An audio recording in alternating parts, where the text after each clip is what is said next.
Vous étiez morts par vos offenses et par vos péchés dans lesquels vous marchiez autrefois. Selon le train de ce monde, selon le prince de la puissance de l'air, de l'esprit qui agit maintenant dans les fils de la rébellion.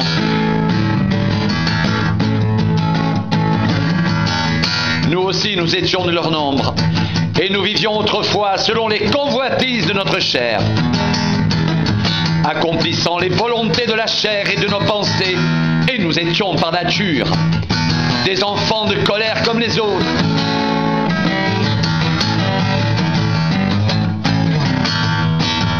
Mais Dieu, qui est riche en miséricorde,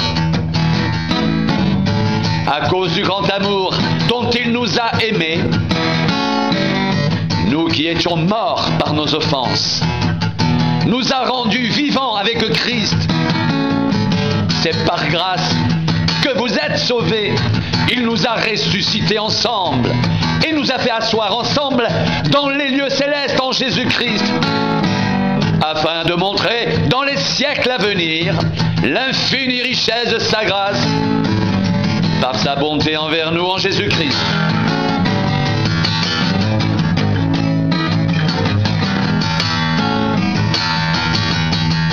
Car c'est par grâce que vous êtes sauvés, par le moyen de la foi. Et cela ne vient pas de vous, c'est le don de Dieu. Ce n'est pas par les œuvres, afin que personne ne se glorifie, car nous sommes son ouvrage, ayant été créés en Jésus-Christ pour de bonnes œuvres, que Dieu a préparées d'avance, afin que nous les pratiquions.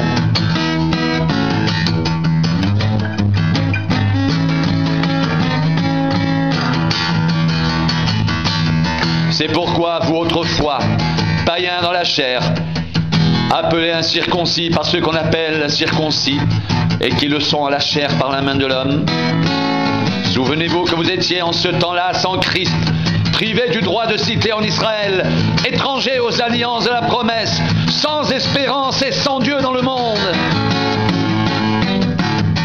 Mais maintenant, en Jésus-Christ, vous qui étiez jadis éloignés, vous avez été rapprochés par le sang de Christ. Car il est notre paix, lui qui des deux n'en a fait qu'un seul, et qui a renversé le mur de séparation, l'inimitié, ayant anéanti par sa chair la loi des ordonnances dans ses prescriptions.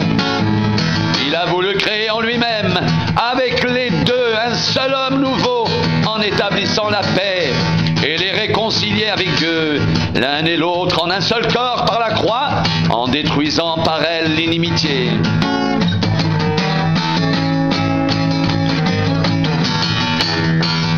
Il est venu annoncer la paix à vous qui étiez loin, et la paix à ceux qui étaient près, car par lui, les uns et les autres, nous avons accès auprès du Père dans un même esprit.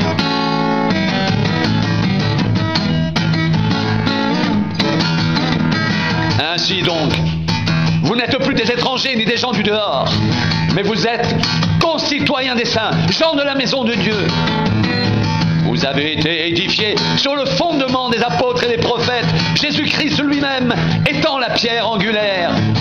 En lui, tout l'édifice, bien coordonné, s'élève pour être un temple saint dans le Seigneur.